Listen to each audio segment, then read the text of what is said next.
একজন কুমার জঙ্গলের মধ্যে মাটি খোঁড়ার সময় খুবই চমৎকার সুন্দর একটি পাথর পেল।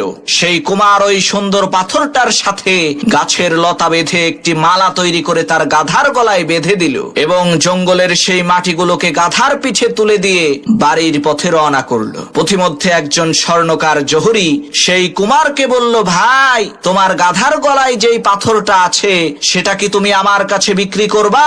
তখন সেই কুমার বলল, হ্যাঁ, বিক্রি করব, তবে দাম কিন্তু 100 টাকা। তখন সেই স্বর্ণকার জহুরি বলল, আরে মিয়া, 50টা টাকা দেব, দিবা নাকি কও? তখন সেই কুমার বলল, না ভাই, এত অল্প দামে পাথরটা আমি বিক্রি করব না। এই বলে সেই কুমার সামনের দিকে রওনা করলো। পথিমধ্যে আরেকজন স্বর্ণকার জহুরি সেই কুমারকে বলল, ভাই, আমি তোমাকে 1000 টাকা দিচ্ছি, বিনিময়ে তোমার গাধার গলায় থাকা ওই পাথরটা আমাকে দিয়ে দাও। কুমার বলল, ঠিক আছে, নিয়ে যাও। কিছুক্ষণ পর প্রথমের সেই স্বর্ণকার এসে বলছে, কি ভাই, পাথরটা কি বিক্রি করে দিছো নাকি? কুমার বলে, হ্যাঁ। তা কত টাকা বিক্রি করছো?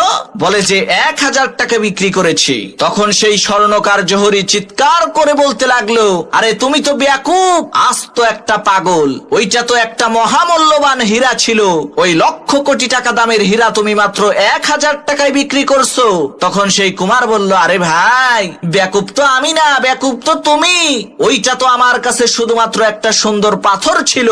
ওইটার যে কত মূল্য তা তো আমি জানতামই না। কিন্তু তুমি ওই পাথরের মূল্য জানার পরেও শুধুমাত্র 50 টাকার লোভ সামলাতে না পেরে লক্ষ কোটি টাকার সম্পদ হারাইছো। প্রিয় ভাইরা আমার, আমরা ওই বেয়াকুব স্বর্ণকার জহুরির মতোই। আমরা জানি